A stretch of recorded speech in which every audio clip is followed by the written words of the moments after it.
Good morning and welcome to Saturday special of Dr. Lamba's Awakening Call. We are often, rather, almost always reminded that individual is most important. But there's a difference between an individual and a human being. Individual does not exist. Atlas Shrugged, the famous novel by Anne Rand, a celebration of individualism. It's a great reading. It is extremely authentic, but that is only in the realm of fiction. The jargons that we come across every day have no validity in real life. Same is about individualism as it is with socialism. Socialism means care for all, and it begins with care for self. Individual means asserting your individuality, which is not possible. You are bound in chains. An individual, as such, is a part of the whole universe. There is a certain connectivity. So, in that way, does individual exist? And I know when I said individual does not exist, it was a startling statement for most of you.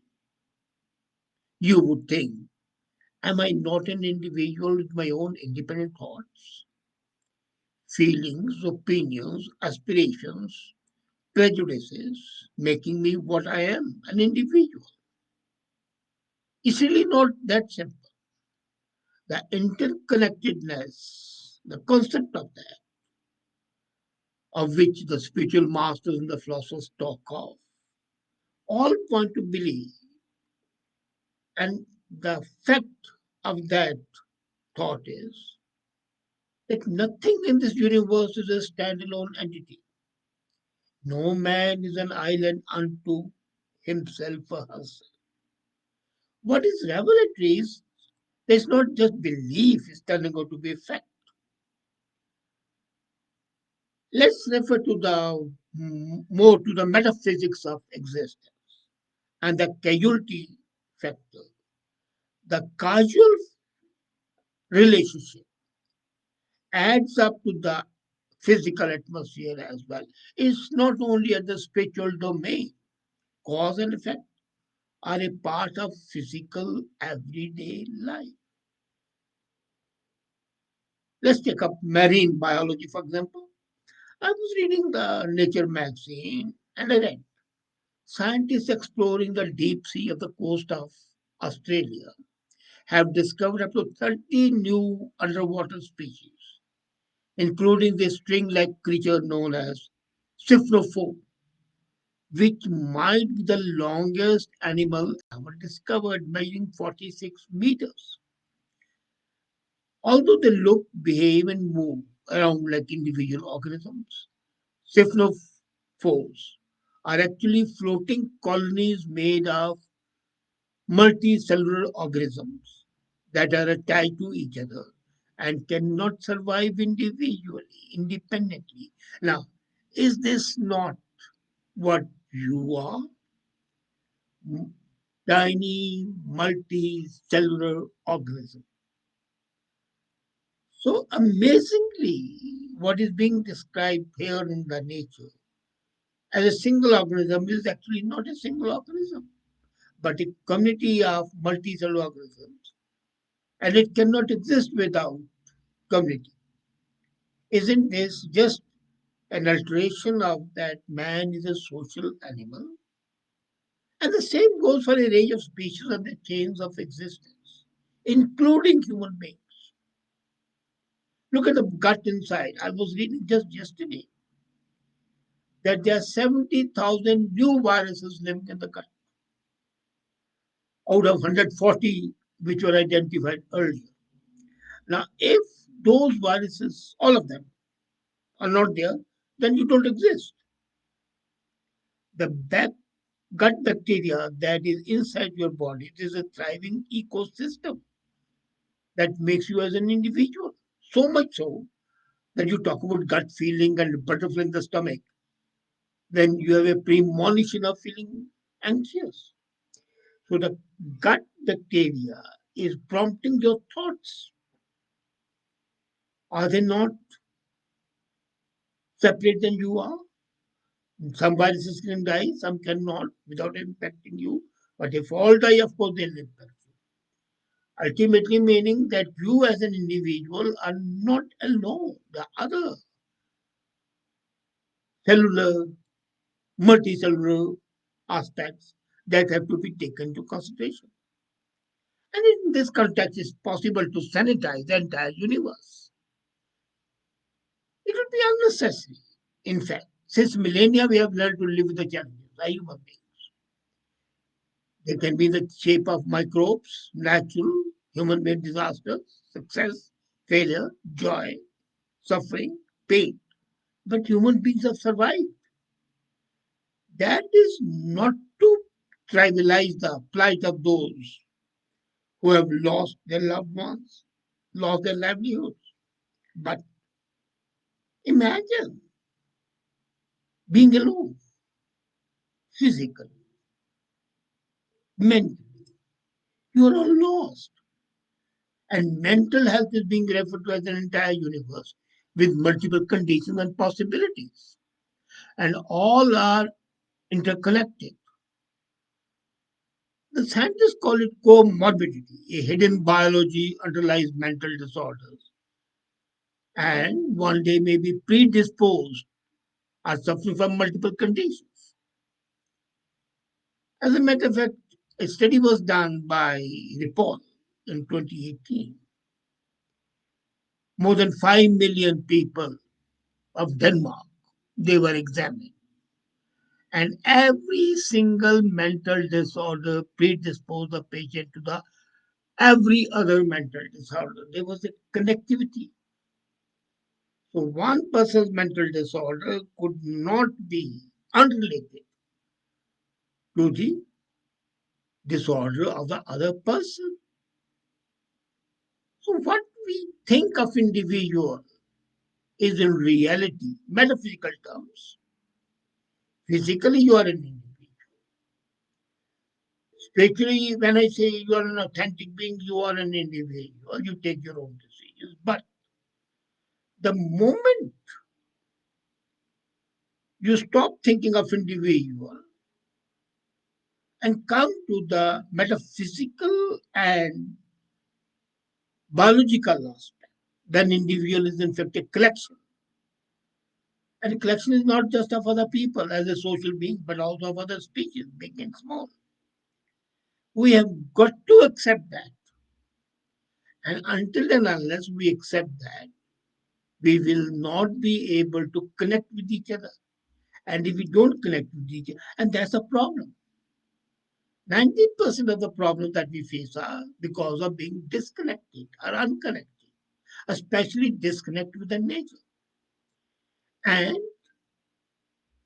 the reality is that we have thought of ourselves as islands, which is not possible.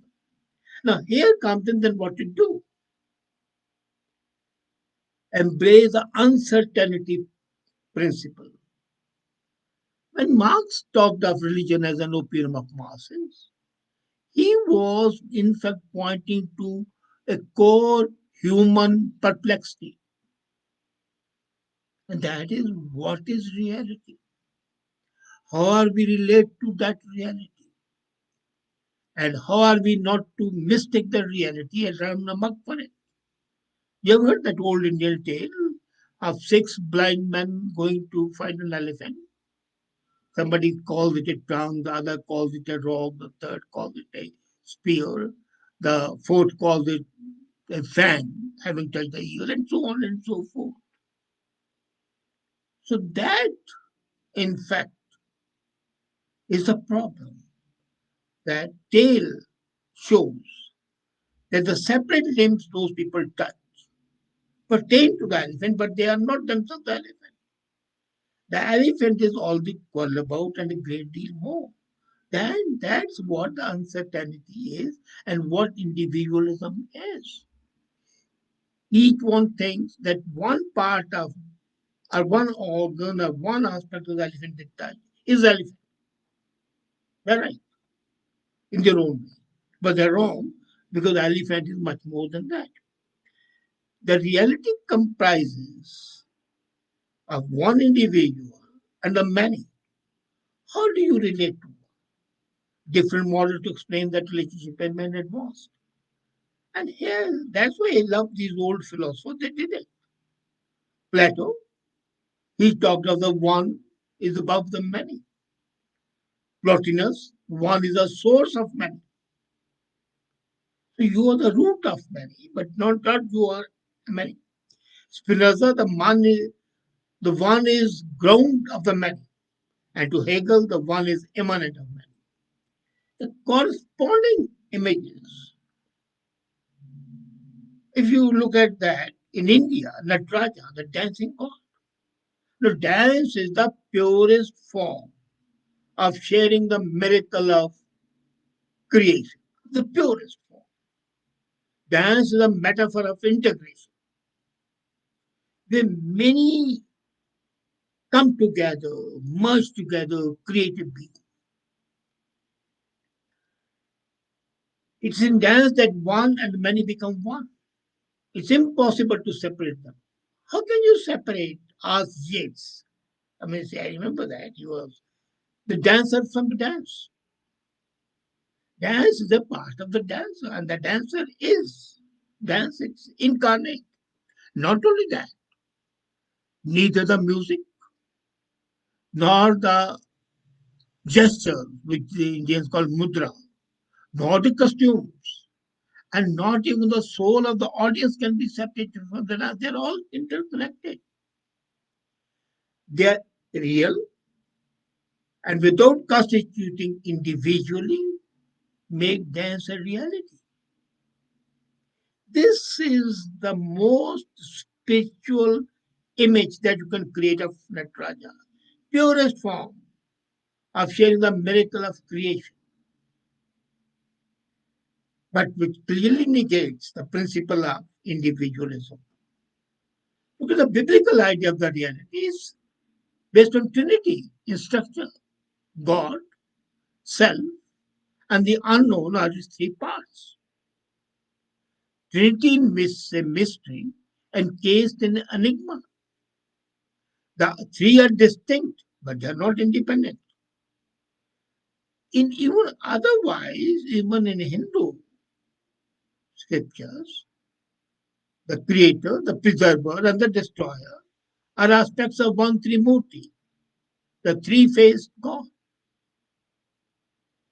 So you can be one, but you are ultimately part of the whole. So uncertainty is something which makes you what you think that you are an individual. And coming to Trinity concept of the Bible or the Trimurti concept of Hinduism, they comprise an open-ended model, something the Christianity at one time chose to ignore. Reality, in fact, involves the unknown. Nothing is complete in the given moment. Reality is beyond human control. It's absent for man to play God to the other fellow man. You can play God to yourself, but not to the others. If the reality one deals with today also includes what might be revealed tomorrow. And thereafter, tomorrow is not the end. This preserves a margin of Heisenberg principle in relating to reality. The best ally of an individual physical, but not, as I said, an assemblage of multicellular beings, is not certitude. The uncertainty within you and the uncertainty without you outside you, they make basically what you are. The spiritual uncertainty principle could have served as safeguard among those aberrations, and those have we summarize the history of mankind. Have you noticed every instance of violence and oppression unleashed in the name of religion was based on one blind certitude? So when there is certainty, there is inhumanity.